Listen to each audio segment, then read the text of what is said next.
Hello and welcome back to another episode of the On the Sideline podcast with Jackson and Kyle. I am Jackson, and I'm joined here, as always, by a man who scored as many goals as USA gave up in the World Cup so far, if you don't count that penalty goal. Kyle, how are you doing? Doing good. That was a interesting intro. Listen, sometimes I got to stretch if one, all right? You're good. You're good. USA is through. That's all that matters. Yes, all that matters. Say, USA. Come up 2 intros a week, all right, Kyle? This is why I get paid the medium bucks here. Fair enough. You're right. Yes. Also, apologies to the chat. Apparently, we were a minute late here. Also, everyone blames me. I mean, it is my fault typically, but it's still. Why does everyone blame me when we're late? I don't know. You're an easy guy to blame, I guess. I guess so. I think that's fair. I personally always look like I'm on top of things, don't I? Like my football analysis speaks volumes to my preparedness to the show.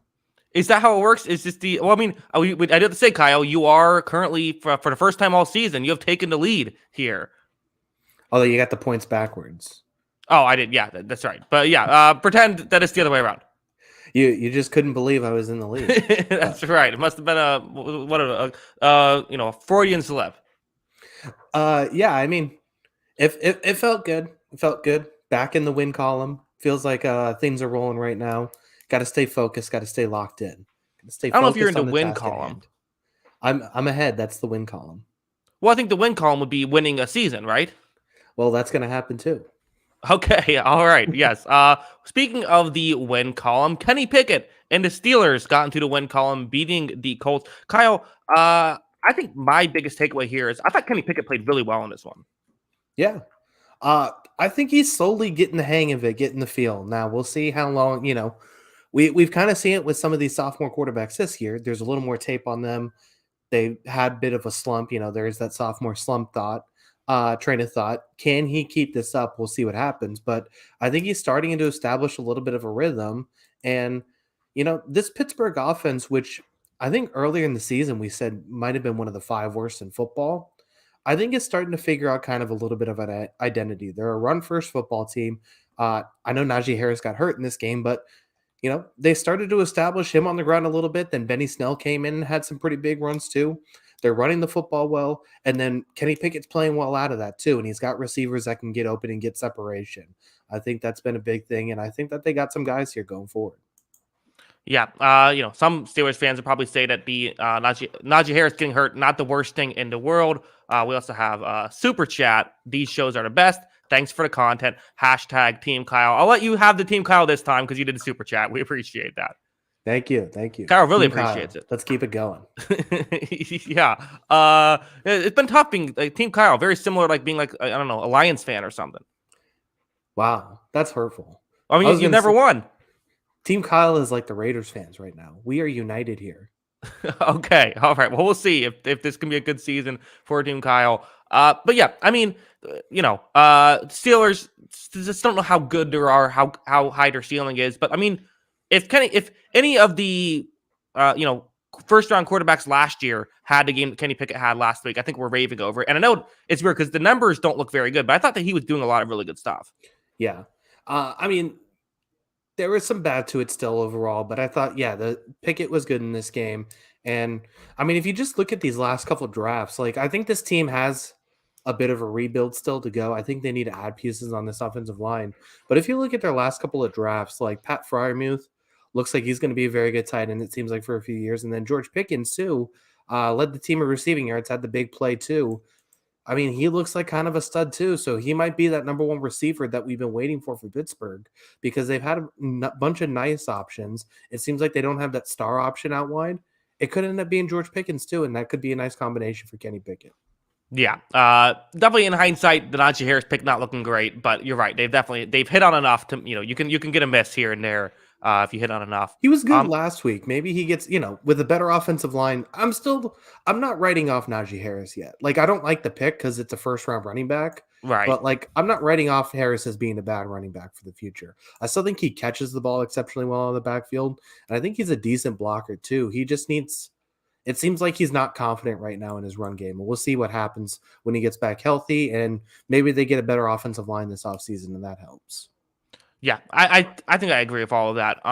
Last thought here is that Jonathan Taylor's been disappointing this year, right? I mean, Jonathan Taylor. I don't know if there's there's injuries going on that's still having some issue. I don't know exactly what's happening, but I feel like the running game it's probably the offensive line. That's probably the main thing that's happening. But as a whole, just a big disappointment. I feel like this running game, which was so incredible last year. I mean, 5.5 yards per carry is what Taylor had, down to 4.6. And again, I'm sure the offensive line is the main reason for that. 4.6 is still not bad, but it's just been a disappointment. I mean, couldn't you make a whole list of guys that felt like they've been really disappointing on this Colts team right now? Yeah. I mean, and it starts obviously Matt Ryan kind of falling off the cliff, but when you get like a younger player or an older player, sorry, that's kind of happening. That's kind of the risk you take. But at the same time, you go through the list and it's like, I don't think their secondary has been that good this year, although I think Gilmore's been solid. He's been good. Yeah, outside, I know he's hurt now, but when Shaq Leonard was playing, didn't really think he was that great. I thought the offensive line, you can go through a number, there's a lot of good offensive linemen or guys we thought are good on that offensive line, kind of struggling. Obviously, Buckner's still DeForest Buckner, and I think Michael Pittman's been a revelation this season. But outside of that, I think a lot of it's been kind of disappointing for the Colts all year. It just feels like a bad football team with players we thought would perform well, not performing. Yeah, who'd have thought the pleasant surprise this season has been the receiving core for the Colts. Like Pittman and Pierce have played well. Johnny Woods had a good game as well. One thing I forgot to mention this. We're spending a while on this game. We'll move on after this, but there was a lot of controversy after the game for some clock management stuff. Well, I have to say, I didn't really hate this clock management situation. I made a whole video kind of talking about my thoughts on it. So if you missed the game, with around 2 minutes left or so, the Colts basically decided to try and kill some of the clock. They ended up going for it on fourth down and not getting it, so it never really came into fruition. But they only had about 24 seconds left after that was over. And I think in hindsight, Jeff Saturday said he wished he used the timeout to just sort of get everyone kind of paying more attention and getting everyone's head clear and things like that, getting the right call in. But as a whole, I mean, I didn't think the clock management issue was like it wasn't why they lost the game or anything like that. I don't think so either, just because, I mean, like 30 seconds, what was it? 24 seconds basically when the play was over, right? Yeah, and it would have had the ball at around like the 12-yard line with a couple timeouts. Yeah.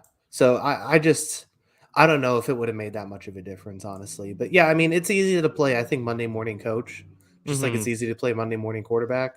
Obviously, I don't think it was the right decision is obviously take the timeout, but I don't know if it would have changed that much in the game. Yeah, and listen, if you score right away, if you take the timeout and then score in the next play, now there's 50 seconds for Kenny Pickett to try and get a game-winning field goal. So it's like, and I'm not saying it's like Kenny Pickett is Aaron Rodgers, but you still would like to not have that opportunity if you can. It felt like it was almost an intentional decision to try and score with no time left, and like they executed that too perfectly. They just didn't score. Right. So I don't blame them too much, but yeah, I mean, just I think it's definitely a frustrating season for the Colts. I guess, the one thing is like, we'll see what happens with Saturday, but at this point, would you say he's keeping this job? Probably. I just think they like him. Like, I think they wouldn't have given him this job if they weren't going to have him keep it. Yeah, that's probably true. But yeah, we'll see. Who knows what goes on in that building? Let's get into the meat of the show here. We're going to do the Pick'em show where you'll pick it up if you've never seen it before, how this works. But I'm not used to leading off the show giving you a game. This is 2 weeks in a row now. It's starting to become a trend. I got to turn it around. I'm going to give you, I got to say, some weird lines that I don't agree with this week. So my picks might be a little bit off the board here. But my first game, I'm giving you Dolphins at 49ers here. This is a really good game. This is going to be a fascinating matchup. I am going to take Miami. This line, Okay. I would definitely bet Miami, even on the road. But I think I am going to take Miami just to win outright in this game. They got the number 2 quarterback in football by PFF grades. They got this offense that I haven't seen a single team effectively stop this offense outside of week 1 with New England when Tua's been healthy and basically everything's going to, working in that regard. And even then, they got like a 70-yard touchdown in that game. And it was week 1, so things get weird. The San Francisco defense is very good. I think the coverage has slipped a little bit with some of the injuries they've had in the secondary. And I just don't know, like with some of those injuries in the secondary, I don't know if they're going to hold up covering this Miami team. Give me the Dolphins in this one. I like them on the road to win it. Yeah, to me, I agree with you. I especially like the Dolphins if you can get them plus 3.5. That feels like a big win. Yeah. Kyle, I have a theory about the Dolphins. I have a Okay. video, I believe it's coming out tomorrow about this theory. Is the right strategy to blitz Tua here? And here's let me lay out the reasoning for this. Is you've seen that I think your initial reaction is going to be no, you do not do that because now you're leaving Tyreek Hill one-on-one or Jalen Waddle one-on-one or probably both of them one-on-one. That's a terrible decision. But the Dolphins have been the best team in football according to passer rating when they've gone up against when teams don't blitz them. Their 6th best one Tua is blitzed. So still good either way, but you can at least get a little bit better if you're blitzing him. You can surprise him at times. And I think that throwing in a decent amount of blitzes might be the way to kind of attack Tua. I think teams are so focused on how do we handle Jalen Waddle, how do we handle Tyreek Hill. They're not paying enough attention to how do we handle Tua. And if you just sit back and play zone, he's going to pick you apart. I think teams need to play a little bit more aggressive against him. Yeah, and I think that's a fair point, and I could be wrong in this. I didn't look into the stats, obviously, because we didn't talk about this beforehand. Mm-hmm. But I think if I remember correctly, he wasn't that good against the blitz his first couple seasons, right? That seems I should have gone back and checked that. That seems to be fair. And I know he's always struggled a little bit when he's under pressure. He's always been tough in that spot. Yeah. And so, yeah, I mean, I definitely think that's a possibility. Now, like you said, the risk is, if you get burnt by Miami, you're getting burnt bad. It's probably a touchdown Right. because they have those 2 playmakers that are going to get the ball and go. So, yeah, I mean, it's a huge risk strategy, but it might be able to work out, especially when you got a quarterback back there who doesn't have the biggest arm, which, I mean, Tua's done a lot of things good this year. It's not like you're dealing with a Patrick Mahomes arm. So, Right. I still think that there's a lot of good things that he's done this year. It's just not that. So, yeah, I mean, it might be something that works, and it's going to be interesting to see how the 49ers go about this and how they defend. The big thing, too, this week is, I'm still picking them regardless of it. Teron Armstead is doubtful. And I think that could be a big thing because this Miami offensive line the last 2 seasons has been leaky. And Teron Armstead has fixed a lot of that stuff this season and the way he's been able to play. He's an elite left tackle when he's healthy. Not having him out there could be a big deal. Yeah, and that is interesting because part of me feels like the reason why I think I might lean towards San Francisco as well in this one is because they're in a situation where they don't like or I guess other way around. Why I would lean Miami would be because 49ers don't love the blitz, but at the same time, they might be able to get pressure before. I mean, if Nick Bosa is going up against a backup tackle, like Nick Bosa, by the way, is amazing, and I feel like we forgot about him. Like the guy we don't talk about him as like enough compared to like T.J. Watt and Myles Garrett, but like he is an elite top 5 edge rusher. So that's a scary spot to be in, and that could be their key to success. That being said, I think I still take the receivers in Miami. I think I still take the Dolphins to pull this one out. Yeah, and that's the interesting matchup is that offense against defense. Looking quickly at the other side too, Miami's coverage is starting to get a little better. They're up to 17th now in dropback EPA. Ah, But the good thing about this defense this season has been the front 7, I think, has been solid. And I mm-hmm. think Bradley Chubb's also been a good addition. You have him, you have Melvin Ingram, you have all these guys on this defensive front that I think are pretty good. And maybe that's going to be pretty beneficial. I mean, obviously, you still got Deebo Samuel, Brandon Ayuk to deal with, but maybe they're able to match San Francisco's front. I don't know because this offensive line with San Francisco having, probably the best left tackle in football in Trent Williams, maybe not probably. He's the best left tackle in Yeah. football. I mean, I don't need to say probably. Maybe the best player in football. Like, yeah. Yeah. So yeah, I mean, having him, having what McCaffrey's been able to add to this offense with Elijah Mitchell too. That's a really nice change of pace stuff. They may not win up front, but I do think that they can make it hard in San Francisco a little bit. Yeah. I think it should be a very fun game to watch. Let's move on. Kyle, give me a game. All right, let's you know how I hate picking bad teams. Let's do Jaguars at Lions. Jaguars at Lions. Kyle, these are two good teams. What are you talking about? They're two solid teams. All right teams. Okay. Two fun teams. Fair enough. Go for it. I'm going to Lions. The Lions have been more consistent to me. I think I like the Lions offense a little better. The Jaguars played really well against the Ravens last week, but they've just been too inconsistent for me. This is a good pick because it could go either way. I see why this is going this high, but I think I am going to go. I trust the Lions a little bit more. The Lions defense sneakily been a little bit better as of late. Yeah, I was going to say this secondary has played better the last 2 weeks. I mean, if you just look at the raw numbers for the quarterbacks they faced the last 2 weeks, Daniel Jones 27 of 44, not awesome, and then Josh Allen 24 of 42, just passing wise. That's not too awesome either. I mean, they've been able to defend a little bit more, especially when you put it into perspective of, there are guys running free all over this defense earlier in the season and last season. This has been a huge step up, I think, this year. Yeah, absolutely.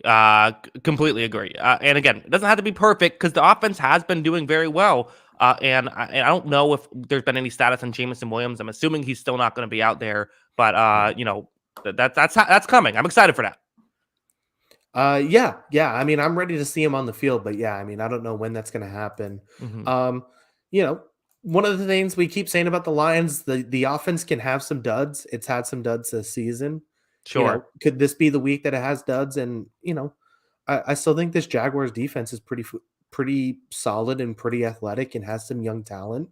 So this could be this is going to be a fun, this is definitely a corner screen Sunday ticket game. I feel like this isn't going to be the one you're most locked into, but it's definitely going to be your bottom right screen or something like that. You're tuning in. You're going to see some big plays in this game. Yeah. I think so. Also, Jaguars defense 20th according to EPA per play. So it's been solid. It's been mediocre. Yeah. Which has been a lot better than the Lions defense. Yeah, I think its ceiling has been pretty good. At its best, it's been, I think it's had some, it's definitely, they had a really weird stretch of the season, right? Where they just couldn't get anything right. It seemed like for, 6 straight weeks? I mean, when you listen to the Texans, things are wrong. So, right. Yeah, you're right. They've just been, again, they've beaten the Ravens, who, I mean, kind of hard to figure out what to make of them, but they, had a great shot to beat the Eagles too in a weird weather game. They destroyed the Chargers, but then you're right. They've had some of these really tough losses as well. So hard to really get totally wrap my head around what they are. Yeah. They're a young team. They've made some mistakes, but it seems like, maybe there's a little bit of momentum from this last stretch. 2 of their last 3. I thought they even played, they lost by 10, but I thought they played Kansas City kind of well too. I think they're playing some good football. Yeah.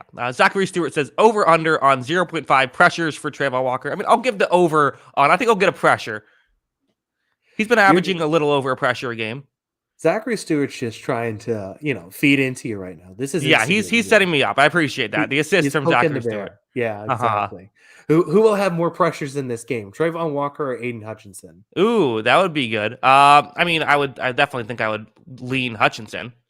Has an easier matchup too. I think I would too. Yeah. But we'll see what happens.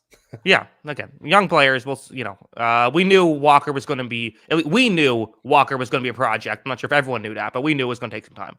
Yeah, I think the Jaguars had to know a little bit too. I mean, everybody was kind of saying raw athlete, basically. Yeah. I don't know. Maybe I would drop the better football player. That's what I would do. But we'll see if it works out. Kyle, Chiefs Bengals thumbnail game. I'm giving you the good games here, the exciting games. I don't want to pick this one either. Who do you got? Oh, jeez. I'm going back and forth on this one. AFC Championship rematch. Give me the Chiefs and I'll lock it up. Give me the Chiefs on the road. Oh. Well, if they're going to win by more than 2.5, you would think. I think so too. That's my point. I don't know why I'm picking against the Bengals 2 weeks in a row, but I'm going to do it. Go ahead anyways. They got me last time. I don't think they're going to get me twice in a row. This is still a really fun matchup, and I wouldn't be surprised if it's another AFC Championship rematch. But I don't know if those two guys for the Bengals offense are going to be playing, and if they are, I don't know if they're going to be 100%. And I just think that caters to the Chiefs, who I think, I think the Bengals and what they did defensively against the Chiefs last year, I'm not sure that's going to work this game. They've altered a lot of their offense to attack these deep coverage defenses. The Bengals still kind of run a lot of that deep coverage stuff because that's just kind of who their identity is. And I think the Chiefs are going to be able to attack it this year. They built their entire offense to beat this defense now, and it's worked so far this season to flying colors.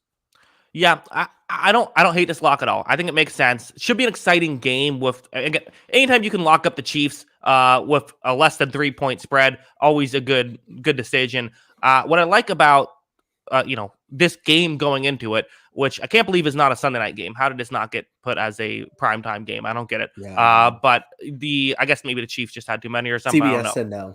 Yeah, probably. But what's interesting about this game is, Chiefs best offense in football according to EPA per play. Bengals fifth best. Bengals defense has been better this season than the Chiefs has. They're at 11th. The Chiefs are at 19th, and that's what should be interesting. I think this is going to be a close game. I think this is going to be another one that comes down to the wire. But I agree with you. It's if you can lock up the Chiefs 2.5, you do it. Yeah, and I just think everybody sort of copycat this Fangio style defense that.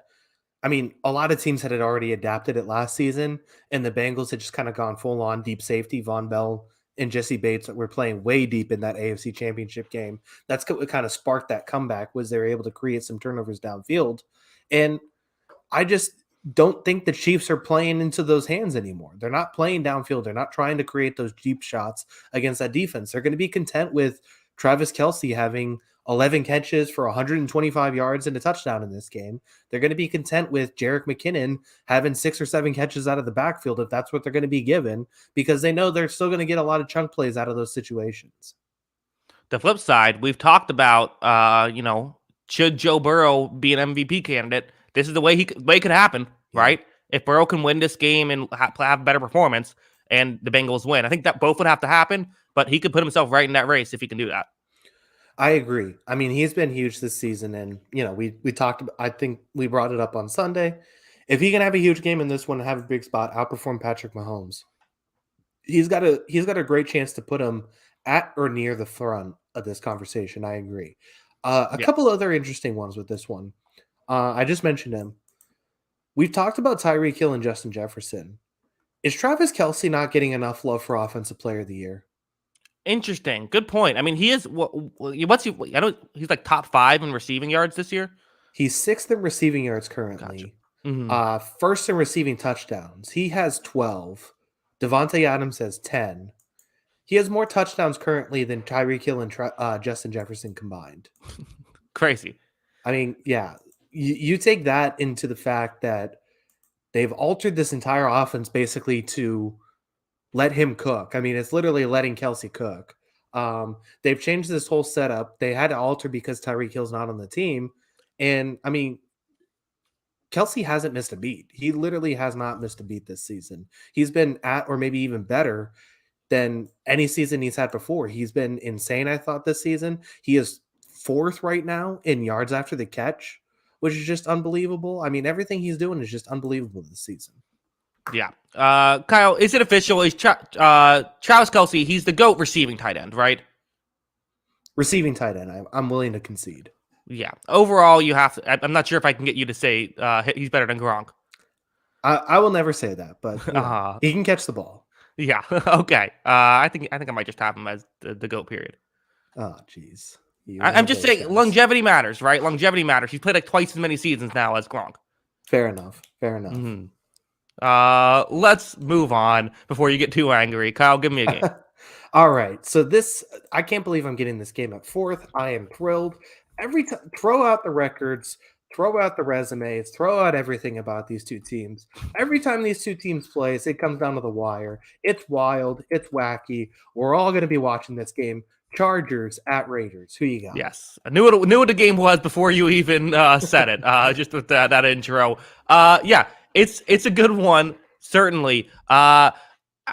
You're right. This is one that is totally a coin flip game.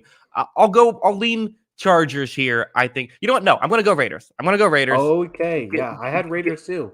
Lay it out. Yeah. Well, for one thing, it's always more fun to pick for the Raiders. I don't know why. I just like to do it. But I just feel like the Raiders have more stars who are playing well right now offensively. Like Devontae Adams, Josh Jacobs, and again, I don't know what's going on with Derek Carr, but that 1-2 punch is a lot better than what we've seen from the Chargers. Yes, Keenan Allen's been back. He still doesn't look 100% to me, though. And, he's still doing some nice things. Just him being on the field and that attention still helps. I think that both offenses should do well in this game. You're right. This should come down to the wire, but Raiders are at home. Derek Carr seemingly plays very well when he plays divisional games. I don't know what that's about, but that's kind of a weird thing that I feel like happens. So give me the Raiders in this one. I think I agree with it. I think we're starting to see the Raiders look a lot better this season. I thought, Josh Jacobs. When they get Yeah, exactly. Mm-hmm. Jacobs has put together a few really good weeks. I think outside of gifting the ball twice, Derek Carr I thought had one of his better games of the year last week too. And then not to mention, the Chargers were somewhat healthy to start the season, more healthy than they are now, it feels like. And this game was 24-19 and involved Derek Carr throwing 3 terrible interceptions. I don't know. I feel like the Raiders might have this team and might be able to match them pound for pound. I mean, the one thing about this game is I think the way Justin, Carr is playing better. I think the stretch of games that Justin Herbert has had lately and the way he's played the last few weeks, it's tough to bet against. It's tough to pick against a guy like that who's kind of on a bender right now, getting some of his guys back. I think he's worked really well with what he's had around him. And now that he's getting some guys back, watch out. Yeah. The one other thing I think about with these two teams is, Chargers. I just feel like Jacobs is going to go off in this one, right? That's just like the thing is I feel like I really don't think that the Chargers are going to be able to stop him too much. I don't think so either. I mean, this Chargers run defense we've been on it is pretty bad. I think everyone's been on that. I don't think we get too much credit for that. I think it's been very well established. Everyone has noticed this Chargers run defense is bad. They're 28th right now in the league.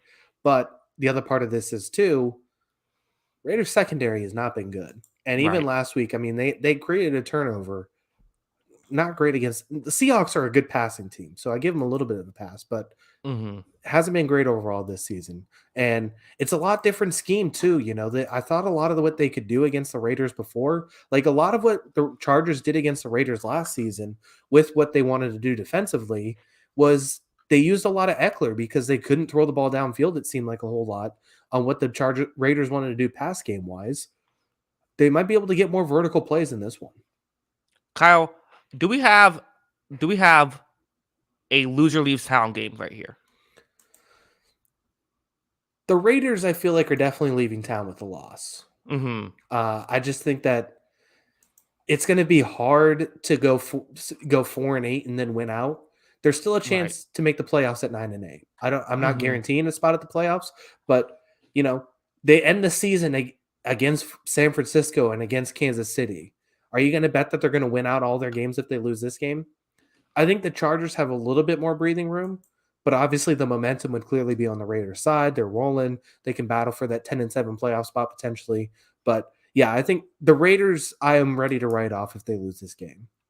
Yeah, I think I might be ready. I mean, I might be ready to write off both these teams anyways, but I'm definitely ready to write off, I think, the loser here. But both teams are still frisky. They're still in it. So it's should be interesting stuff. Any final thoughts on this one? No, just ready to tune in for it because it's going to be fun with these two. Yep, always a good time. Also, a game where always something eventful happening when these two teams get together. I'm giving you my team, Saints Buccaneers. A very competitive game last time they played back in week 2. I want to say it was 2 or 3. Mike Evans got himself a game suspension, so I'm interested in seeing will there be any more, a lot of more Mike Evans stuff, especially with frustration by both these teams. Although I'm not sure if Lattimore's playing, but Kyle, who do you have for this one? Uh, I mean, I gotta go Bucks. I mean, I can't believe I keep picking this stupid team, but I gotta pick them again because just the schedule keeps working out where I think they're the better team, and I think they are the more talented team and should win this. Should win this game. The Saints are broken, man. They really are. Their two wins of the past month basically are the Raiders when they were basically reeling and falling apart, and then the broken Rams team that I think was playing Bryce Perkins at the end of the game.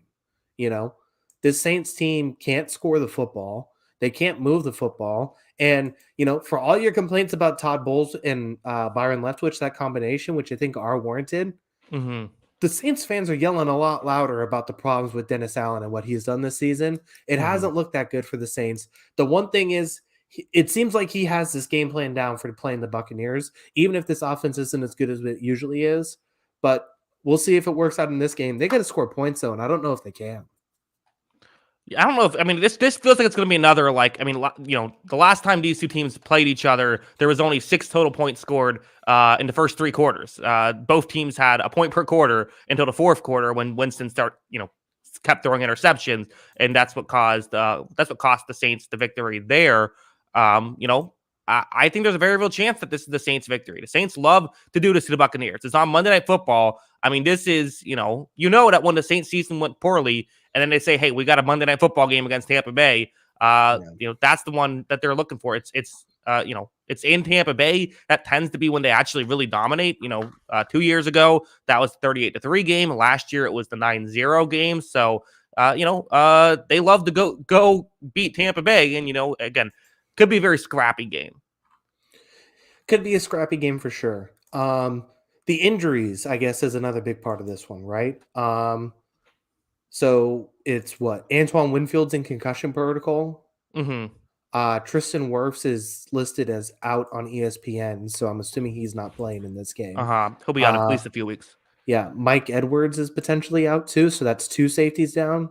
Mm-hmm. That could be a big deal. Now, Jamel Dean has played at a very high level this season, but 2 safeties out. I mean, Logan Ryan, I guess, might come back, but we'll see. I mean, there's some questions, I think, on this Tampa Bay secondary. But that being said, New Orleans has to throw the ball. They have to complete passes downfield.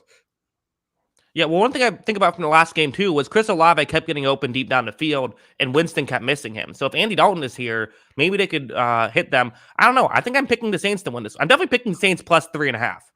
Yeah, I think I would bet that too. But it is interesting to see how that's playing out. I don't know, man. I'm just waiting for this Bucks team to click. I just keep waiting Uh-huh. for it, but I just don't know if it's going to happen this season. Like clearly they just something because once again, I just keep going back to you look at the raw numbers on these guys, they're good. Tom Brady is still good. Mike Evans Mm-hmm. still has pretty good raw numbers. Chris Godwin still has pretty good raw numbers, but things are not clicking with this Tampa Bay team. And it just seems like everything's off. And they're trying this quick passing offense, get the ball out quickly, leave Brady doesn't want to get hit at all. It doesn't seem like it's working. I think they need I don't know how it gets fixed. Yeah, it feels like they have to start holding on to the ball a little bit longer, pushing the ball down the field a little bit more, but I just don't think they will. I just don't think that's what they want to do. It is interesting, the Buccaneers, very fascinating. Kyle, here's a game to play using the EPA stuff. So we know that the Buccaneers have the worst rush EPA in football. Guess where their drop back EPA is? The The Buccaneers Buccaneers defense? offense. Oh, the Buccaneers offense. I'm gonna say top 15-ish. So I'm gonna say Yeah, 12th. yeah, it's 11th. Well, you're right on it, but yeah, it's 11th best. You would have thought it was not very good. I mean, this has been a Yeah. good passing attack. It has been good. The problem is with this Tampa Bay team, they're terrible on third down and they're terrible in the red zone, and Mhm. that generally keeps you from scoring points when you're not good at those two things. Yeah, it Um, also doesn't help when you run the ball the first 2 downs instead of you're getting a lot of third downs. yeah, exactly. So I mean, I think that there's things this offense is good at, but when you're bad at third downs and you're bad at the red zone, you're just not going to score points. Yeah, fair enough. Let's move on. Kyle, give me a game. All right. Let's go other divisional matchup. This is one with, I think, surprisingly preseason, a lot of playoff expectations, a lot of playoff implications. Balls on the road in New York at the Giants. This is a good one. You know what, Kyle? Am I going to do it? I think I'm going to do it. Oh Gonna boy. lock up the balls here. I think I'm gonna let me lock up the Washington football team to cover the 2.5 point spread against the Giants. I like what the balls are doing. I like the balls. Big balls guy here. Kyle, I want to talk about the real reason why the balls have actually been good this year. In the Taylor Heineke era, because I made a video on this where I was just curious, why has this happened? Taylor Heineke objectively is not playing great football, but all of a sudden they're just winning with him. So I decided let's look at the actual numbers and try to figure this stuff out. And I saw a couple of things. First off, I saw that the EPA per play, for the defense, they were 14th when Carson Wentz was out there. It jumped up to second best in football when Heineke is out there. I don't know why. I'm assuming there was some strategic decision, some shift that happened sort of around that time that just caused it to get better. The offense has also gotten a little bit better, and I think a big part of that is they're running the ball 10% more with Heineke out there than they were when Carson Wentz was out there. I think they sort of are putting some handcuffs on him a little bit, which has helped out the passing game. I think they now kind of know how to win football games. I think this Washington team is legitimately as good as we've seen them play these past few weeks. I just don't think it's because of Heineke. It's definitely not because of Heineke. So, I mean, if you look at these two guys, so they both played 6 games now. They both played 6 games. So let's go through the numbers here. Through 6 games, Carson Wentz, 62% completion percentage, 1,489 yards, 6.4 yards per attempt, 10 touchdowns, 6 interceptions. Taylor Heineke, 60.8% completion percentage, 1,169 yards, 6.8 yards per attempt, 7 touchdowns, 5 interceptions. So they're throwing the ball a little bit less, it seems like now, with Heineke back there, which, makes a lot of sense. Also getting Brian Robinson back, I think, helped that. But the big thing to me is, Heineke's taken 9 sacks in 6 games. Carson Wentz took 23. Carson Wentz also turned over the ball a little bit more. So I think those things are probably contributing to the defense not getting on the field as often because they're not turning the ball over. They're not taking bad sacks, and it's probably setting the defense up a little bit better for success.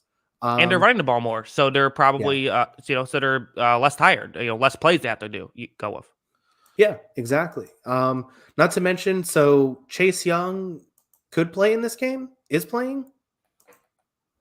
Limited participant in practice, so it seems like he might be ready to go. That would be exciting. At least get some snaps in there. Yeah, that would be fun. Chase Young, I miss that guy.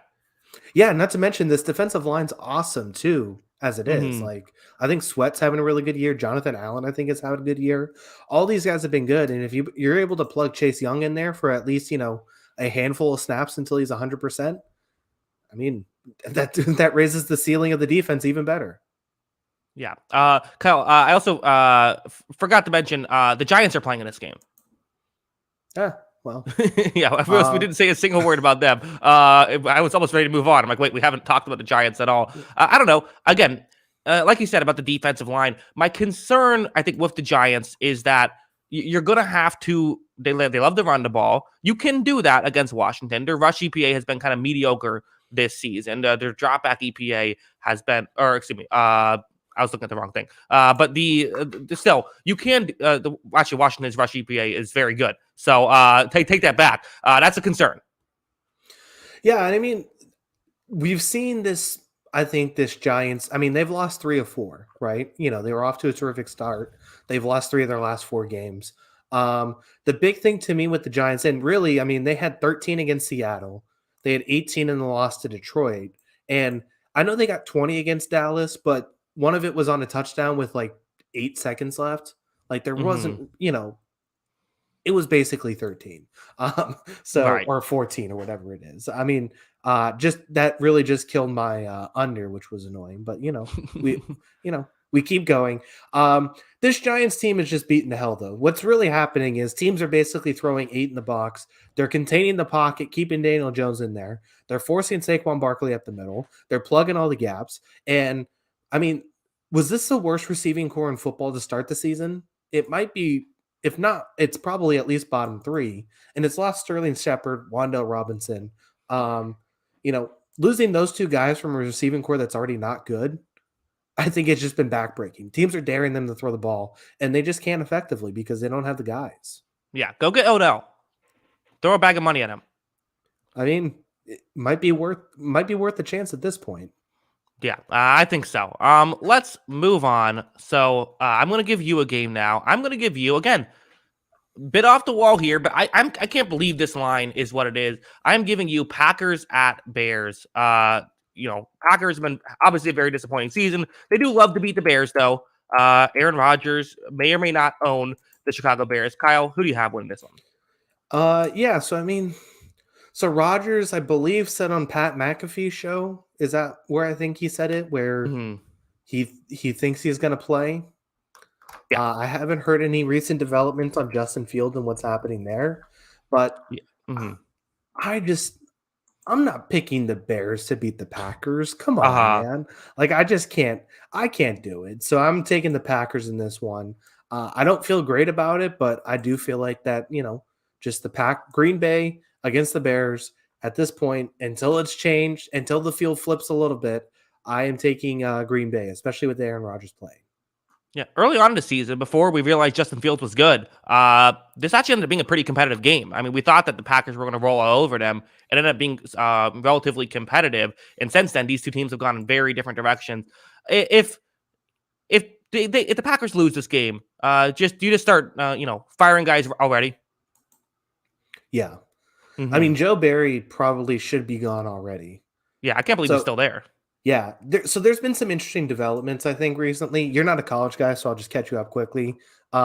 So Wisconsin football fired their coach midway through the season.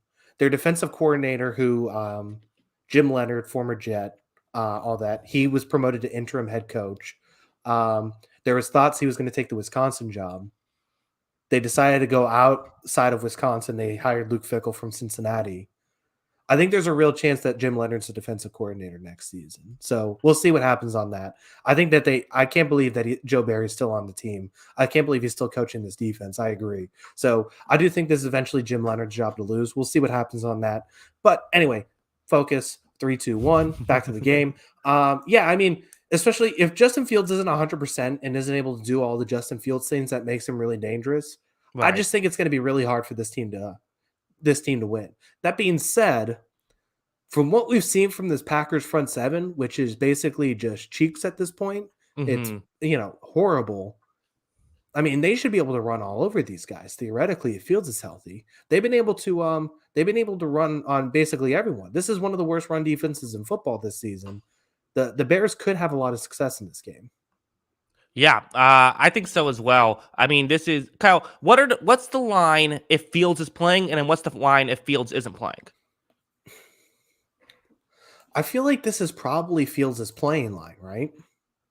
So You think so? I feel like it's closer. What would you put at the line? Let's phrase it that way. Okay, so if I had the line, I would put it as Packers.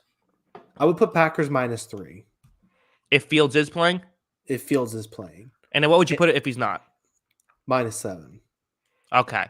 Gotcha. Yeah, I think that feels about right. I think I'd maybe go like 2.5 with Fields playing. No disrespect to Trevor Siemian, but I saw what I needed to see. Sure. So yeah, I mean, he can't use somehow like Cole Kmet's been just a man on fire the last few weeks. Trevor Siemian forgot that he was on the team or something. I couldn't believe that he had 2 catches in the game. The guy has done, he's beaten basically every defense this season. He's one of the few guys on this Bears offense that's been pretty consistently good. And then Trevor Siemian's just I won't throw to him. Right. Let's move on. Why don't we? Kyle, give me a game. All right. Where am I going here? Yeah, this is another interesting line. This is kind of tasty. Tasty. Tasty. This is a fun game. I'll give you a fun game for a change. Okay. No, you know what? Yeah, I'll give you the fun game. Okay. Let's go Titans at Eagles. This is gonna be Titans Eagles. Wow, I was surprised. This one, a tasty game, sure. Again, on paper, this feels like it should be an Eagles victory. The Eagles have been a significantly better team this year than the Titans have, but the Titans are just weird. And the Titans win these types of games. This feels like the kind of game the Titans will just walk in and win just because they're the Titans. But I don't know. The Titans love to run the ball. I feel like the Eagles will be able to, their defensive line is obviously very good. Their offensive line obviously very good. They should be able to run the ball effectively as well. I'm picking Philadelphia. I like the Titans to cover here, but I like the Eagles to win. Yeah. Although, so Philadelphia's run defense has not been that good this season. Interesting. It's graded out really low. Well, So interesting. it's That's fascinating. I do have to say it has played much better. I think these past couple of weeks now that you've had, and I don't know the stats on it, so I could be wrong. I feel like it's been better since they've kind of made a couple of additions, like adding Sue. It's kind of filled out that run defense a little bit better. Yeah. Now the one thing is, so Tennessee's front is exceptional. Simmons is Sure. one of the best defensive tackles in football. The Mm-hmm. tough thing is, so like we're talking about grades on this, and rush EPA defenses. Tennessee's currently second rush EPA for defense. My issue is with like grade saying, oh well, Tennessee is an elite run defense. This isn't like the simplest defense to like. This isn't like it's not a conventional run offense, right? It's a lot of those RPOs and it's hard to train. And I'm Right. just like, okay, so how well trained are these Titans defensive ends on defending this and covering for these RPO setups that, that or read option setups that Jalen Hurts is elite at. He's so good at, waiting until the very last second, waiting for you to commit to either hand the ball off or tuck it and go himself. And he's an elite runner too when he has the football in his hands. So it's really hard to go up against. So I think like you could easily say, well, Titans have a great run defense. This is a good matchup for them. They win this game. But I don't think it's as easy as saying, well, they're just gonna dominate the line of scrimmage because that's what they do. Because Philadelphia's, it's very difficult to defend what they do on offense. Right, you're absolutely right. We saw this a lot with Lamar. We always talked about it then of like, teams would say, "Well, we have a good run defense," but then they would just kind of dominate. And Titans haven't really played a quarterback like that this season. I mean, the only one that kind of is like that is Josh Allen can do that, but he didn't have to because he was just throwing the wide open guys down the field all game in that week 2 matchup. But yeah, I mean, as a whole, I think I agree. I think it's as great as Simmons is, if you're running the ball away from him, there's, you can take him out of the game a little bit. That being said, though, again, it's the Titans. I really do think if Ryan Tannehill can have a good game, like you said, teams have been able to run the ball on this Eagles defense. That could be the way that you have some success. Yeah. One of the interesting ones, too, I was looking at for this game specifically was it's not the same offense by any means, by any stretch of the imagination, but Patrick Mahomes ran the ball exceptionally well in that game against Tennessee. That's He was true. able to kind of get those defensive ends to commit inside, bounce outside. I think I'm kind of just alluding to, I don't love the defensive ends for this Tennessee team. I don't think it's the strength of the defense. I think up front and up the middle is where they're really good. I don't love the defensive ends of this group and the edge guys. And I just feel like they're going to get beaten this game. I could see that happening a lot. Yeah, I could see it. Again, can never count out this Titans team, but it feels like the Eagles should be favored in this game. I'm gonna give you a game that only has a 1.5 point spread. Amazing it's lasted this long. Steelers Falcons, and to be honest, I think you could argue either team should be the pick here. Kyle, where are you going? Yeah, this was the other game I was thinking about giving you. I think it's going to be close still. I mean, it seems like these two teams always play close games, so we'll see. Mhm. I really haven't loved the Falcons were really fun to start the season, and even a couple close losses and a couple close wins. They were a really fun football team. They're not very fun anymore. The fun Right. is feel like it's kind of gone, and this team just feels beatable. In the last few weeks, outside of that Bears game, which the Bears defense is just bad, um, Hmm. I just feel like they've kind of been figured out. And I think it's kind of been figured out. And this people, Mariota has not looked like a starting caliber quarterback, I think, the last few weeks. So give me the Steelers in this one. Steelers are playing some decent football, I think, the last few weeks, and I think they should be able to get this one. Yeah, I want to pick the Falcons. It feels like it should be the Falcons, but I think I agree. I think I picked the Steelers as well. One thing that I think about is that it feels like part of what teams have kind of figured out is Mariota's really struggled under pressure this season. And if you can blitz him, you can get him, off his game, and that can be a way you can beat him. And this is the game with TJ Watt coming to town. Feels like there's going to be some pressure. I think that the Falcons could struggle, and again, I think the Steelers will put up points in this one. Yeah. So I'm with you. When they've had their guys, they've been good defensively, right? Uh huh. Like when they've had the guys, and now that the guys are there, it's just hard to pick against the Steelers, which is so now it's fascinating. So they've won 2 of their last 3. They're 4-7 now. Where Oh. you mentioned that it's like it feels like Atlanta should win. One of these teams is 4-7, one of them's 5-7. So like I think the early season narratives we had of these two teams, because Pittsburgh kind of fell apart pretty quickly in the season, Mhm. I think that's being a little bit skewed. I think you can easily say Pittsburgh's playing significantly better football because, they've won 2 of their last 3. They looked really good against the Bengals too and had a chance to win that game. And the Bengals are playing lights out football. But so one of the interesting things here I was looking at with the Steelers team, we keep talking about it. At Atlanta, if they can get this one, they have at Carolina later in the season. They have the Raiders at home later in the season. That's 7 wins. Can Mike Tomlin get 2 more? Can they get to 9 wins?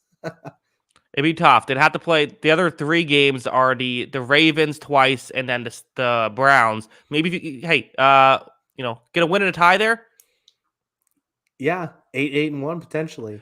If they're in a situation week 18 against the Browns, they are 8-8, and it is late in overtime. Do the Steelers run out the clock and get the tie to keep the record alive? I would hope so. They got to keep it going. They can't let them go under 500. Yeah, I think so. I think why not? That would be fun. But yeah, any other thoughts on this one? No, I think I'm excited to see what Pickett can do in this game. He's played some good football, like we said. We've been talking about it. Pickett's playing well. He's going against some pretty good corners, it feels like, in this game, even though this Atlanta defense as a whole is not very good. How can he match up? Yeah, should be fascinating. Let's move on. Kyle, give me a game. Okay. Well, it's not your mother's favorite quarterback, but it is a fun quarterback. That's Mike White going on the road against Minnesota. Minnesota -3. Who you got here? Is that a Zach Wilson joke, the mother thing? Yeah, it was. Is that okay? A gotcha. Zach Wilson joke? What's that? I tried. Not all of them could hit. I appreciate it. 10 out of 10, Kyle. Thank you. Appreciate it. Listen, I'm just slow. Don't feel bad about it. See, Zachary Stewart in the chat says LMAO. So you got some people. There we go. All right, yes. Jets at Vikings. Jets at Vikings. Give me the Vikings to win this one. 3-point spread still. So we're this far into the show. Still talking about field goal spreads. That's how exciting of a week we have ahead of ourselves with 15 games. Yeah, I think I like the Vikings. I think I like the Vikings I think the Vikings match up well offensively against this Jets defense, where I think they don't have to challenge Sauce Gardner necessarily. I'm very fascinated in that matchup, though. If they do try to challenge Sauce Gardner with Justin Jefferson, that could be a lot of fun. Sauce has been great this season, but great corners still get burned by Jefferson. So that's an interesting dynamic there. I think the Vikings could do enough. And I don't know. This Mike White stuff could work. I mean, the Vikings do like to drop back and play zone. I could see it working. So I could see this game going either way. I think I'm slightly leaning towards the Vikings. Yeah. I think I heard Ryan Fitzpatrick on a podcast this week, and he wasn't quite raving, but he was impressed with Mike White and what he saw. And I feel like if I'm hearing quarterbacks say good things about other quarterbacks, I like it a little bit more. And he just said basically he's quick to process, and basically as soon as he hits his back foot, he's ready to throw. And that's just something that, Zach Wilson wasn't doing when he was playing. And the receivers look pretty good all of a sudden when he's in that quick processing offense. So we'll see what happens in this game and if Mike White can get it done. But, you mentioned, there are some elite players going in this game for defense. We got 2 of the top 5 corners in football this season in Sauce Gardner and Patrick Peterson. And you said, they don't necessarily have to go at Sauce Gardner. You're right. They probably don't have to. But Michael Carter and DJ Reed are not slouches either. Right. Those are both pretty good players. So I'm just looking at this team, and I think the Jets can definitely pull off this upset. I think they have the pieces to make this work. I think their defensive line is terrific too. Can they get some pressure on Kirk Cousins, make him a little uncomfortable? This is going to be a fascinating game.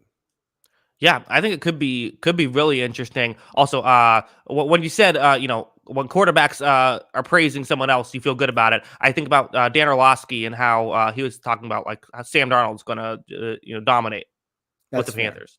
Yeah, not all of them hits. Yeah, so there's some hits and misses just like everyone else. Yeah, but I don't know. This should be such an interesting game. I think the winner of this game is going to really feel great about themselves. These are 2 teams that I think we both thought could be frisky this year. Don't think we saw them doing this. The Mike White thing's fascinating. I don't know. what to make of Mike White at this point. There's stuff I like about him. I like that he throws the ball quickly. It does feel like if you just don't give up that quick check down stuff over the middle, he could run into some trouble. I would play man coverage against him, but the Vikings don't love to do that. So that's why this could be an interesting matchup. Yeah. Yeah, it definitely is going to be an interesting matchup. Not to mention, Darisaw is still out, I think, theoretically. So, I mean, it didn't really seem to be that much of a trouble against a good Patriots front four, too. But I do think this Jets front four is kind of, they are good, too. So I do think, if they're not able to get the ball out quickly themselves, they could have some issues. The big thing, too, with Darisaw out is that Dalvin Cook did essentially nothing in that game against the Patriots. Right. And, if it becomes a one-dimensional team, it's going to be interesting. I just think that the Jets match up really well in this game. I really think they do. I think there's a real chance for an upset here.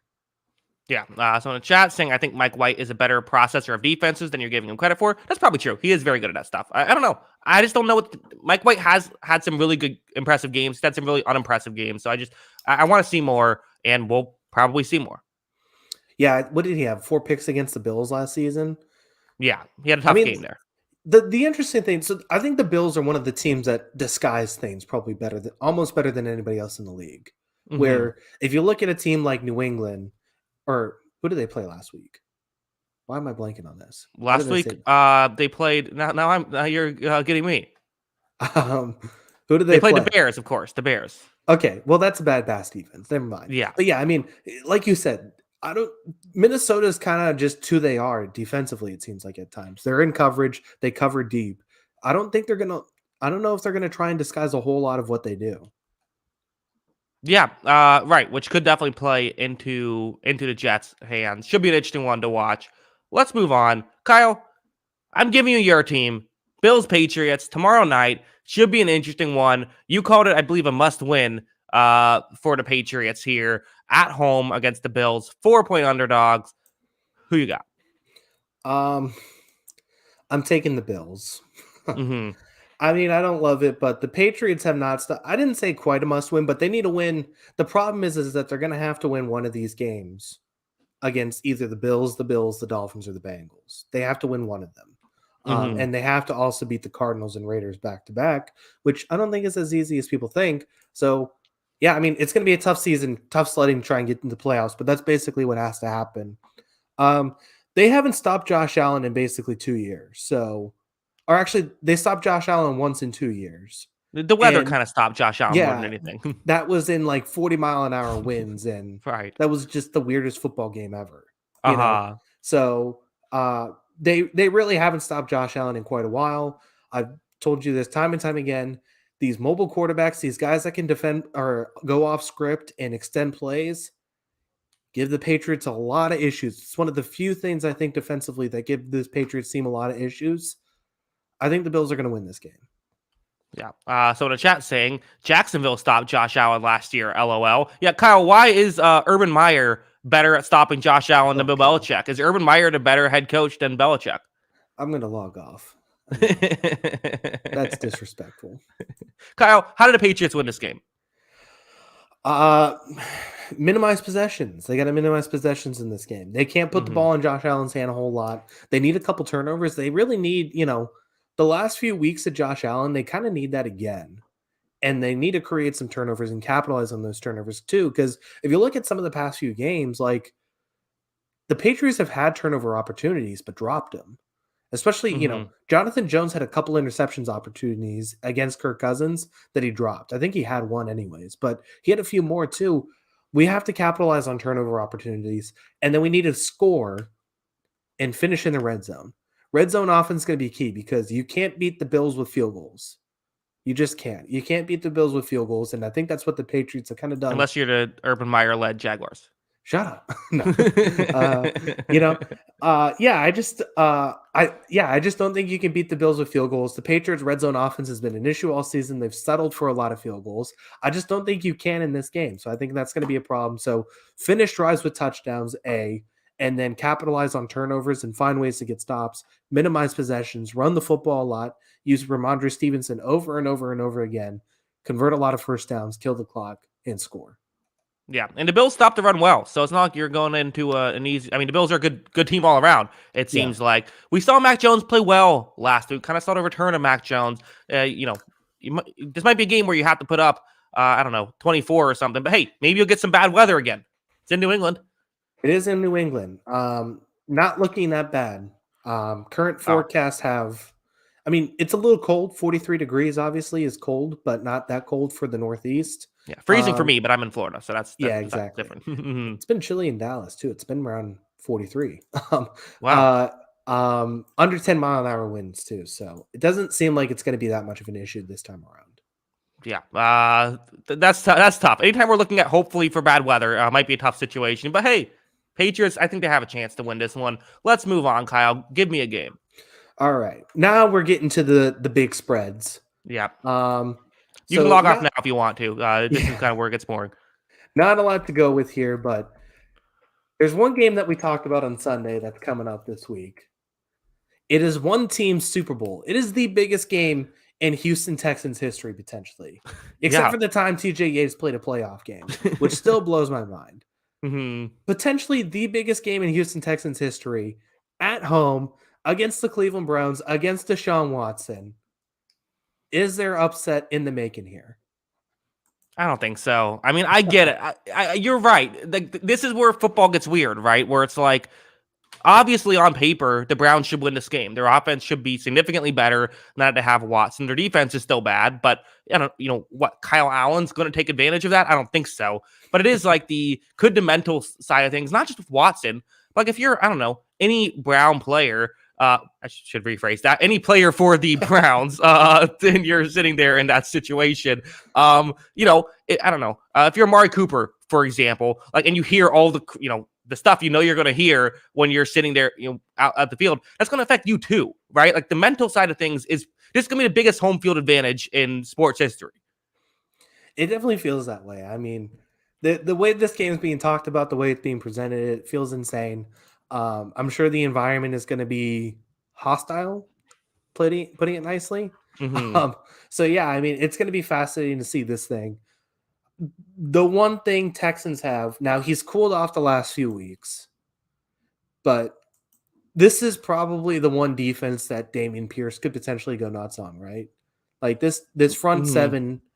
I mean, Clowney and Garrett have been good. I think, Clowney and Garrett have been good, but the rest of this front seven is not very good.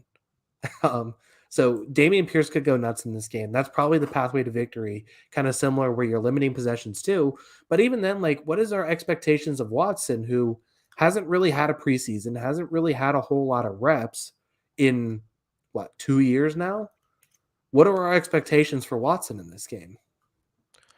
It's impossible to say for certain. I mean, we've seen guys look rusty. I think he looked rusty in preseason. I thought so. Like I think he probably will look a little rusty. Also, I looked at the ticket prices. I was curious to see if ticket prices were going to be way more expensive for this game, but it doesn't seem like it's the case. I guess maybe people aren't that interested in going to spend money to go watch Deshaun Watson play. How much are they? I might go. Like $40, like $39 to see a ticket. It's very affordable. Yeah, I might go down there. Yeah, let us know if you do.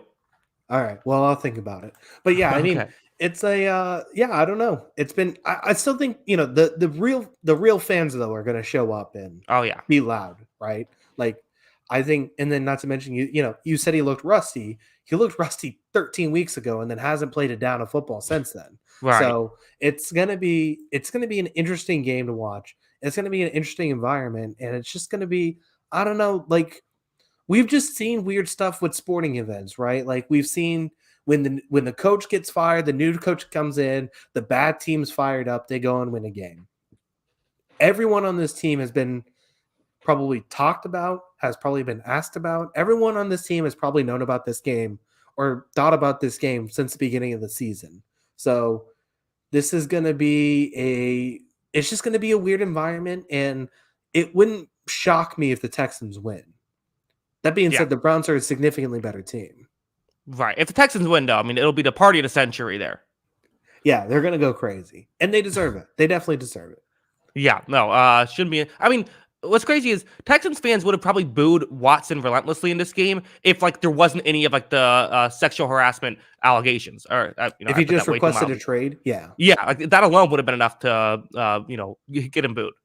Yeah, I think it's going to be an interesting thing to watch. Like there's not a whole lot of storylines. I think overall, like I don't think either of us would watch this game if it wasn't for the storylines. But it's Mhm. probably going to be on my TV at some point too. Oh yeah, I mean I've already I'm making a video about this game. I already know like this is the one for the 1 o'clock show. Is this game Yeah, so it'll 1 o'clock definitely be fascinating. stretch? We'll see how it goes. Yeah. All right. So I'm going to give you a game. 3 games left. I don't know. Don't love either of these. I guess I'm going to go Broncos Ravens. The Yeah, Broncos are probably the best underdog left because they have a very good defense, even if their offense is completely inept. Maybe this is the week you get it together. The Ravens defense hasn't been spectacular either. Kyle, who do you got? yeah. I mean, I got to pick the Ravens obviously just because they're a Mhm. better football team. The Broncos defense is very good. The offense is pitiful, and they shouldn't move the ball on this Ravens team. Now that being said, so you look at the we've talked about the double digit lead thing that they've blown.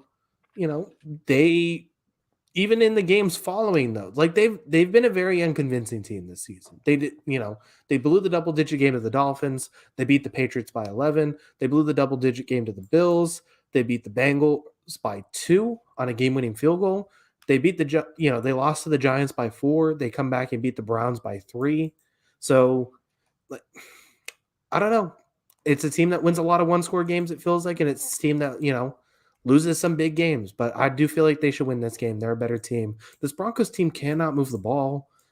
It is not Russell Wilson time. So we'll see what Mhm. happens. Yeah, I mean it's tough. I mean, with the way that this Russell Wilson thing has gone, again, I don't know. This is what you hope. Playing a not so great defense. This is the hope that you can start to see some life here, right?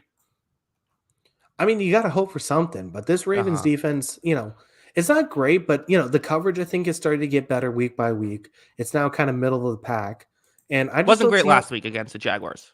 That's for sure. Yes, Hmm. but even then, like, do the Jaguars have better receivers right now than the Broncos? Yeah, I think so.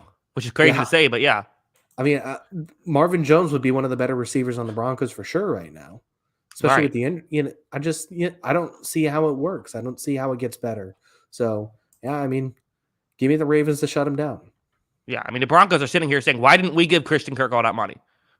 I'm not sure they're saying that, but they're saying, we wish we played a little bit better. Yeah. Carlos says it's not all Russ, and that's true. It's not all Russ. Russ hasn't played great. He Hasn't deserves the helped. criticism, but like, yeah, I mean, again, he's getting paid a lot. I think you might have made the point of like when you're getting paid a lot, like there's going to be other issues that you're going to have to account for, but which is true.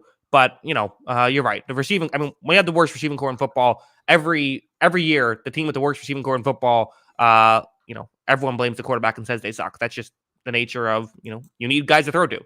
Yeah, it's definitely the case, but he is getting paid a lot of money. The expectations is that he figures some of this stuff out. Like, yes, it's bad and the injuries haven't helped, but like Cortland Sutton is viewed as a good football player. You know, Mhm. the kid they drafted, Greg Dulcich, looks like a pretty good tight end. Mhm. Like, I, it's not great. I would still say it's bottom 10 skill position guys team, but it's not like, this isn't the worst situation in football, I think, either. It's really bad. I think it's really it might not be worse, but I think it's really bad. I think that there's been Yeah, way too many games where guys just aren't getting open. that's fair. Yeah. And, Judy just seemingly can't stay on the field. They lost Tim Patrick before the season. All that stuff hasn't really helped. Yeah, I think so as well. Let's move on. Kyle, we have only one game left to pick, and then we have another game that we will talk about.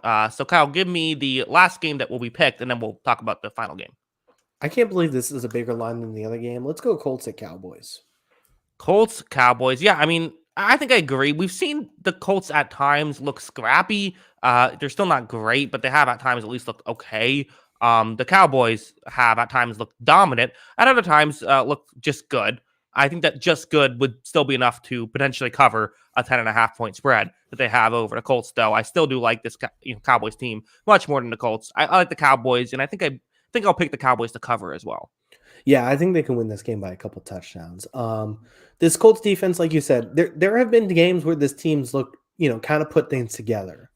I just don't think it's going to be this Cowboys team who has a lot more star talent, it feels like, than this Colts team, straight up. So yeah, I mean, I don't know how they cover all the birth of Jake Ferguson and having him and Dalton Schultz, it feels like, in this offense just adds a new dimension to this Cowboys team and what they can do. And just the two-headed rushing attack of what they have. I just don't think Colts can keep up with all the dudes on the Cowboys.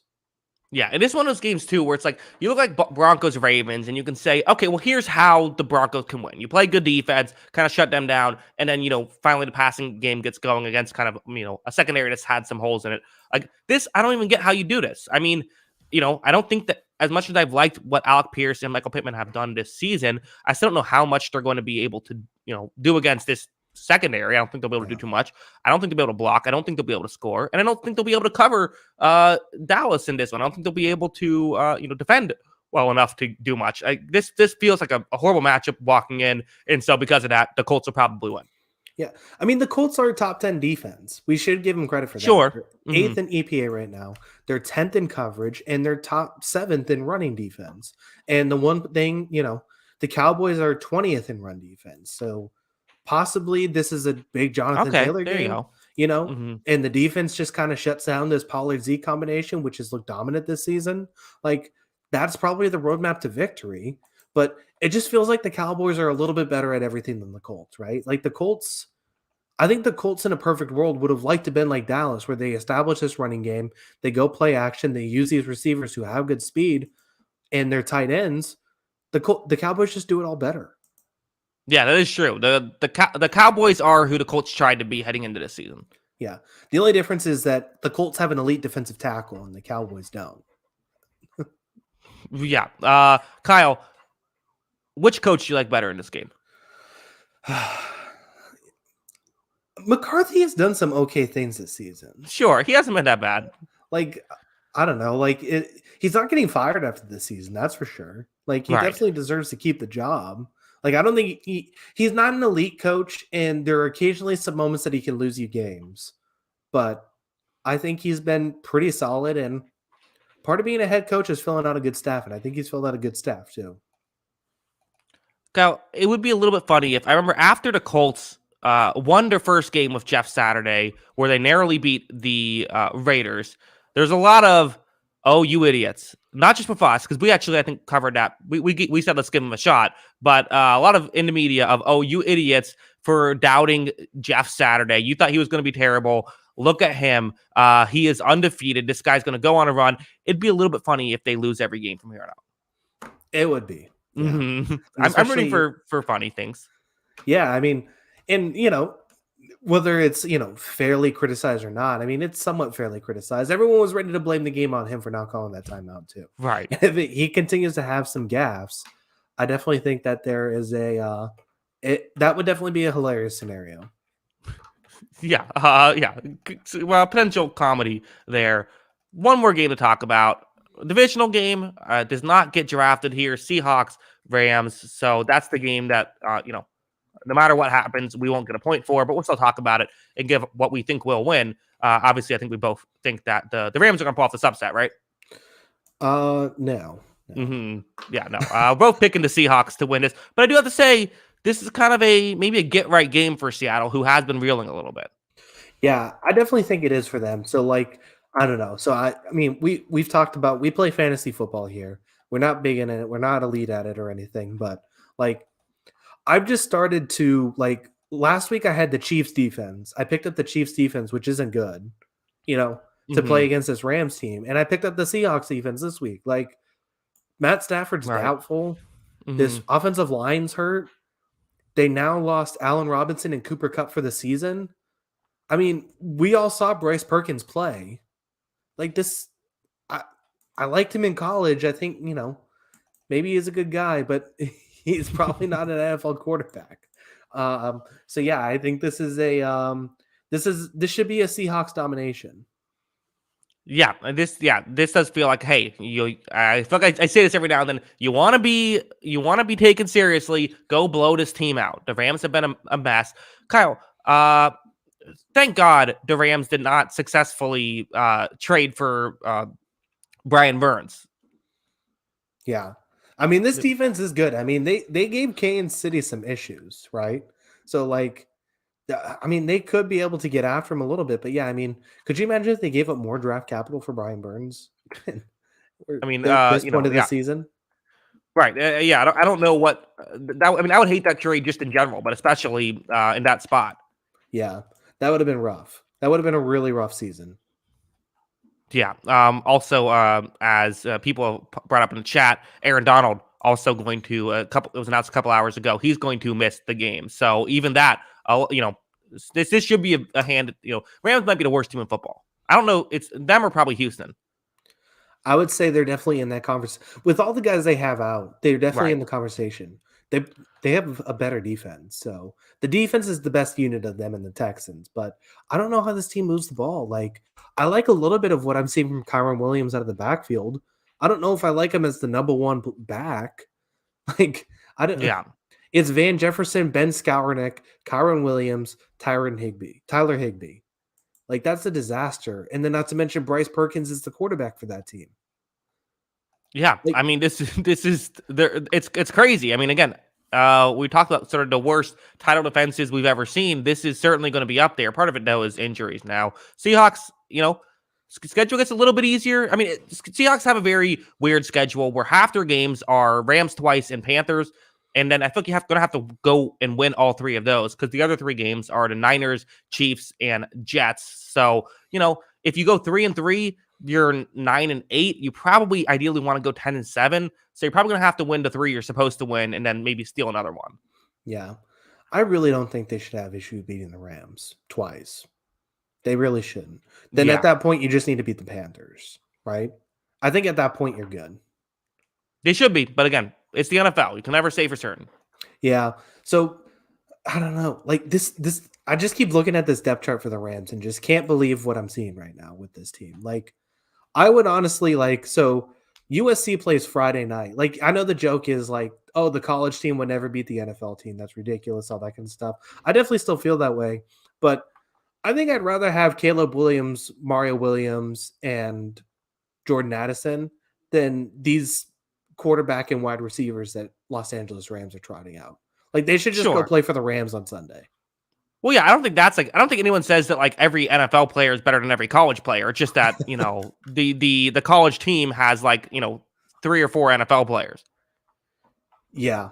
No, that's true. That's true. But yeah, maybe they can work something out. Caleb Williams can get a free NFL game out of it. Yeah, sure. Why not? Why not? Who says no? I guess the Seahawks. Yeah, probably. Have you are you watching college football this weekend? No. What should I watch? Conference championship week. Oh, I'll watch it. If it's the conference championship, yeah, I'll check it out. So we got USC tomorrow or Friday night against Utah. They got to win to make the playoffs. Their quarterback, watch their quarterback. USC's quarterback? Yeah. He's probably going to win Heisman Trophy this year. He's got to go one more year, so he can't go to the 24 draft. Gotcha. The kid's electric. It's Patrick Mahomes-esque, and I'm not saying that as a hyperbole either. Last time I said that about someone was Zach Wilson, so great shoes to follow. You trust me, just watch this kid. Okay. I can't say enough good things about this kid, honestly. Okay. So Friday night, that one, and then really the only other game that feels like it's meaningful is TCU and Kansas State. So gotcha. Well, I'm excited to check it out. I think that's it for football. We'll do a couple minutes on this. Why not? As long as you have time, right. Kyle. Zachary Stewart says soccer takes Kyle. Kyle, I have to say, I had an absolute blast watching the World Cup game. I totally get why people like soccer. I've always kind of said, what is the deal with this? Totally get it. I was nervous, very nervous at the end of that game and soccer is weird where they're like, oh, actually, we're going to have 10 more minutes added on to the end of the game. We want to keep playing. Which makes it even more nerve-wracking. The goal was electric. Just a lot of fun. Yeah, I mean, there's a lot of variables to that. So the stoppage time thing is kind of new because usually it's like 2 or 3 minutes at most, maybe 5 if there's like a major injury. But there's been a huge thing about the pace of play in soccer and the amount of time the ball is actually on the field playing is way below the 90-minute mark. And so they've started upping stoppage times. Now, that being said, and thank God. Yeah. Because those flopping would drive me crazy. Yeah. The problem is, though, is that they're playing in a desert. And Right. so adding an extra 10 minutes of this game is just agonizing for these players. It's rough. So it's kind of interesting though, because the tournament aspect of the game creates these situations where it's all or nothing scenarios for these two teams where a normal flow to a soccer game is slow, methodical. There's a lot of buildup. But in this game, it's USA has to do everything they can to score a goal. They have to score a goal to win. Mhm. Iran has to do Iran, sorry. I don't want to get the media people mad at me. Iran Uh-huh. has to do everything they can to prevent the goal. All they need is a tie. So you have one team that's putting 10 guys behind the ball constantly, and you have another team that's putting 11 guys ahead of the ball or 10 guys ahead of the ball constantly. And it's just this huge frenetic pace of one team doing everything they can to score a goal and one team doing everything they can to prevent a goal. And it just creates this weird scenario in soccer where you don't see it very often is these two teams just going at it. And I thought the US played fantastic the first 40 minutes of the game. I thought they were aggressive. And not only are they aggressive, but sometimes those games where teams are playing 10 guys behind the ball, ultra defensive styles, are some of the hardest games to win. One of the, it was a straight comparison to 2010 for us, where we had to play Algeria in the last game of group stages. We had to beat them to advance. Otherwise, Algeria was going to advance. They played defense the whole game. It took us to the 91st minute. It took us to the 91st minute to score a goal in that game. It was 0-0 for 90 minutes. We scored in the 91st minute, advanced to the knockout stages of that one. This one only took 38 minutes because we were really good on the ball. We were really good with our diagonal passes. I thought Pulisic was amazing. Serginho Dest, the guy who had the assist, was the best player on the pitch for 40 minutes of that game. Weston McKennie was awesome. Tyler Adams is the best U.S. player in the midfield in some time. He's almost N'Golo Kante-esque. I don't know if you know what that means, but N'Golo Kante is a great player. Tyler Adams plays a lot like him. He's going to be on a Real Madrid or Barcelona someday. He's that good. But yeah, it was just this frenetic pace that was awesome. And then they defended for their lives, and it just seemed like that they weren't going to get it, and they managed to get it. It was an intense game. Yeah, it's just electric. Again, I can't speak Yeah. to all of the ins and outs because I'm a new soccer fan, right? But yeah, I'm with you. And just the, one of the coolest things about soccer is how hype some of the moments can be. And I mean, that goal was just, it was just an awesome moment. It really was. And Pulisic just laying his body on the line for that Mhm. situation. It was huge. I thought it was a fantastic play. Just a fantastic sequence. Des making the run.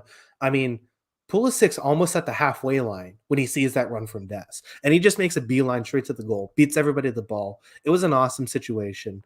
It's going to be fun, Netherlands, then potentially Yeah. What are our Argentina. odds?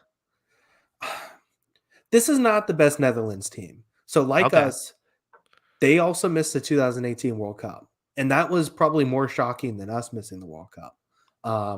I think that they've had a bit of a youth influence, which is interesting. They got this kid up front named Cody Gakpo, who's currently leading the World Cup in goals. He's got 3 goals. Okay. So he's very good. That's more They got goals than the U.S. has. Yes. Hmm. Memphis Depay is very good up top if he's healthy. He came into the tournament a little banged up. And they got some guys in the midfield. Like they have 2 kids, Frankie de Jong and Davy Clausen in the midfield, who are very good passers. And I think it's going to come down to because our midfield of Adams, McKennie, and Musa, who even against England were a better midfield. They outplayed that England midfield, which is one of the best in the world. If they can outplay and break up some of these passing sequences from De Jong and from Davy Clausen, I think US has a chance to get on the counterattack, get a goal, and win this game. But they have to be the better midfield again, which they have been all tournament. But this is a tough challenge for them against Clausen and Frankie de Jong. Yeah, should be very fun. I'm convinced that our strategy should be, I don't know anything about soccer. I just think, hey, when we score, just go back and still play soccer. Just keep doing what you're doing. I don't know. Can't explain everything. Feels like they, parked the bus maybe a little too early. Is that fair or unfair? It was a little early in this game. Now, the big thing was because I thought they created a few more chances. Weah almost had that second goal, too. Hmm. That was offside. The big thing was Uh-huh. Pulisic getting hurt. Yeah. I think changed things because he is our big creator. I thought Brendan Aronson came on and did some good things. He actually created a few chances, I thought, that we couldn't turn in early in the second half. But by the 55th minute, it felt like everybody else was gassed, and we just couldn't create the chances. If Pulisic's healthy, I think that probably changes a little bit. We're able to get on the counterattack a little bit more, but we just couldn't do it when he wasn't healthy and on the field. Yeah, or just keep not letting up goals, and then we just win in penalties. That would work too. I mean, Mm-hmm. I could see this game going to penalties. I really could. I don't think the U.S. are as outmatched as people think. I think they can match up with this team. Yeah. Thoughts on Germany and Argentina dying? Kyle, I'll let you field this one. Hey, Argentina won again. They got 2 wins. They Mm-hmm. are so the interesting thing is now. So if we beat the Netherlands, there were some interesting scenarios where people were going to be getting to talk themselves into if Saudi Arabia won, that the U.S. could potentially make the semifinal. But now that Argentina won, if we beat the Netherlands, we probably play Argentina in our We got quarterfinal that. game. Messi doesn't have anything. We played them in the Copa America final a few years ago. We battled with them. Messi had a free kick that was ridiculous. But yeah, I mean, Argentina, I still think is a pretty good team. They made a striker change, which was pretty controversial, but he scored 2 goals today. So it's another one where I think we can compete. I legitimately think the U.S. can compete with anybody in the world. I do. I don't. They're Okay. not the favorites against every team. We're going to win the World Cup. Oh, geez. They're not the favorites against any one team, but I do think that they can, they showed in that England game, they can compete with anybody in the world. Yeah. We'll see what It's happens. fun. It Yeah. should be. Oh my God. If one of these games goes to extra time and now we're getting 2 hours of plus an extra 30 minutes of added time at the end. I mean, this is going to be guys are going to have some tough times. Yeah. That was the 2014 World Cup for us. Gotcha. Yeah. It should be, a lot of fun. So we play again. It's Saturday at 10 a.m. Eastern, right? Yes. Yeah. Okay. So that's everyone be on the lookout for that. We'll be cheering on our country. It's just cool to see, hey, everyone I know that's a sports fan is just rooting for, USA. Like, that's not something that typically happens. That's fun. Like, we get to root for the same team. Yeah, exactly. That's a fun thing. Uh-huh. Looking forward to it. Let's go USA. Let's keep it going. Or let's bring it home, as the English would say. Mm-hmm. There's only 2 things I hate in this world. People are intolerant of other people's cultures and the Dutch. Yes, that's an Austin Powers joke for anyone who yes, very good. Thank you to everybody for watching. Kyle, let them know where they can find us on Twitter before we head out. Yeah, make sure to follow us on Twitter at Jackson Kruger. Make sure to follow me at by Kyle Gronin, and make sure to follow the account page at On the Sideline JK. That's at On the Sideline JK. Yeah, of course. Anywhere you get, we have the audio only file available. So anywhere you get, if you like to listen to podcast audio wise, search On the Sideline podcast. That should be available. Kyle, in middle school, I had a classmate with someone who was from the Netherlands, and he was annoying. So I hope he's very sad on Saturday. Well, what was his name? Call him out. I don't know if I want to call. Okay, there's no way he's listening to this. I think his name is Keld. Keld? Yeah, Well, with Keld, a J. Keld, you're gonna lose. That's you're a loser. Get out of here. You're done. Yeah. I like to imagine that he's like listening to this an hour and a half in and is like sad, like, oh, Jackson didn't like me. I think you're okay. Yeah, I think I'm all right. No one tweet out any. If you know any Keld, so keep it on the down low. I mean, what is the best thing about the Netherlands? What's the best thing about Dutch? Are they Dutch cheese? culture? They're not cheese, right? No. Belgium has chocolate. What does the Dutch give us? Yeah, I don't. Aren't there? But I'm confused. Aren't there like 5 Dutch countries? Right? It's not just the Netherlands. It's like a New England situation. Or am I wrong? You're gonna have to do your own research on that one. I mean, Okay. They don't even have real ovens. I don't get it. I don't know. Yeah, I don't know. According to Zachary Stewart, they manufacture all of Disney rides. I don't know if that's true. I don't know. I'm not gonna fact check you, but we'll go with it. Yeah. We can Whatever. post some misinformation on here if it's not true. It's fine. Sure. We'll leave that. It might be true. I mean, sure, whatever. I have no idea to fact check that. Sure. Well, there we go. Someone says strop waffles are fire. I don't know. Let's get off of this. Inappropriate. Huh. Yes. Okay. Everyone. Okay. Zachary Stewart says no joke. So, okay, there you go.